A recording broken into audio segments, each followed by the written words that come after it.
అనగనగా ఒక ఊరు. ఆ ఊర్లో దేశం కోసం బద్ధ శత్రువులుగా మారిన భార్యాభర్తలు. ఒకరికి దేశం అంటే భక్తి, ఆ దేశం కోసం ప్రాణం కూడా ఇస్తారు. మరొకరికి ఉద్యోగం ముఖ్యం, ఆ ఉద్యోగం కోసం దేశ ద్రోహానికి కూడా వెనుకాడరు. అసలు ఏంటి ఈ భార్యాభర్తల కథ అంటే 1998 జూలై హైదరాబాద్ పాత బస్తీలోని ఫుట్ పాత్ పై పళ్ళు పూలు అమ్ముకునే ఒక వృద్ధురాలికి ఆరోగ్యం బాగోలేక ఆమె అక్కడే పడిపోతే చుట్టుపక్కల వాళ్ళు ఆమెను ఉస్మానియా హాస్పిటల్లో చేర్పించగా చేతిలో చిల్లి గవ్వ కూడా లేకపోవడంతో ఆమె చాలా దారుణమైన పరిస్థితుల్లో చనిపోవాల్సి వచ్చింది. హాస్పిటల్లోని అధికారులు ఆ వృద్ధురాలి యొక్క మృతదేహాన్ని ఆమెకు అప్పగించడానికి ఆమె ఉంటున్న పూరి గుడిసెలోకి వెళ్ళినప్పుడు ఆ గుడిసెలో ఒక పాత ట్రంకు పెట్టే కనిపించింది. ఆ ట్రంకు పెట్టే తెరిచి అందులో ఉన్న ఆమె ఫొటోస్, కాగితాలు, సర్టిఫికెట్లు చూసిన ఈ అధికారుల వెన్నుల్లో వణుకు పుట్టింది. అక్కడ వాతావరణం ఒకసారిగా వేడెక్కింది.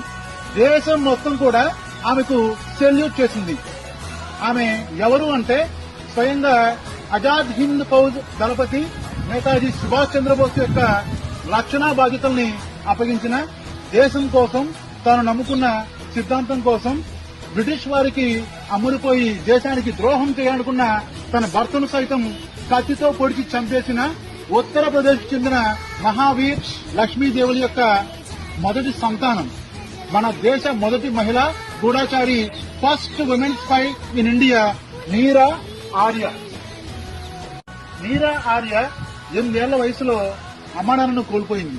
కలకత్తాకు చెందిన ఒక పెద్ద వ్యాపారి నీరా ఆర్య గారిని దత్తత తీసుకుని చాలా బాగా చదివించాడు. ఆమెకు చిన్నప్పటి నుంచి కూడా దేశం అంటే ఎనలేని భక్తి. నేతాజీ సారథ్యం వహిస్తున్న ఆజాద్ హింద్ ఫౌజ్ గురించి తెలియగానే సింగపూర్ వెళ్లి అక్కడ ఝాన్సీ రెజిమెంట్ లో చేరింది. అక్కడ నీరా ఆర్య గారి యొక్క ప్రతిభను చూసి ఆశ్చర్యపోయిన ఆజాద్ హింద్ ఫౌజ్ అధికారులు ఆమెకు స్వయంగా నేతాజీ సుభాష్ చంద్రబోస్ యొక్క రక్షణ చర్యల్ని అప్పగించారు. నీరా ఆర్య గారి తండ్రి శ్రీకాంత్ జయరంజన్ అనే ఒక ఉద్యోగిచ్చి ఆమెను తెలియజేశారు.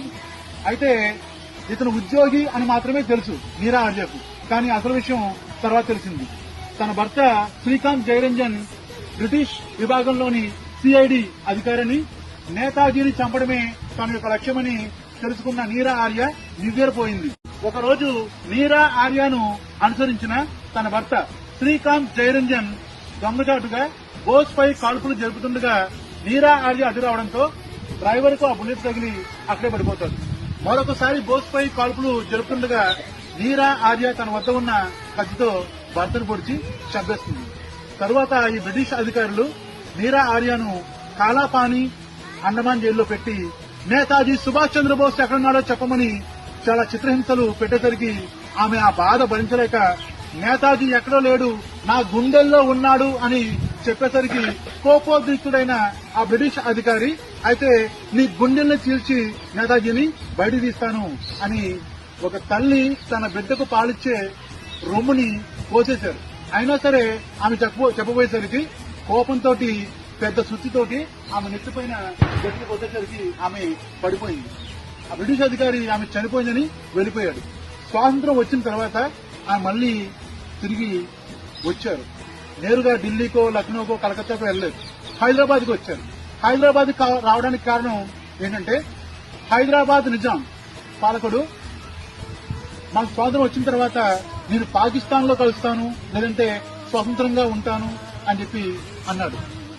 ఆ సమయంలోనే రంగంలోకి దిగాడు మన బార్డోలి వీరుడు, ఉక్కు మనిషి సర్దార్ వల్లభాయ్ పటేల్.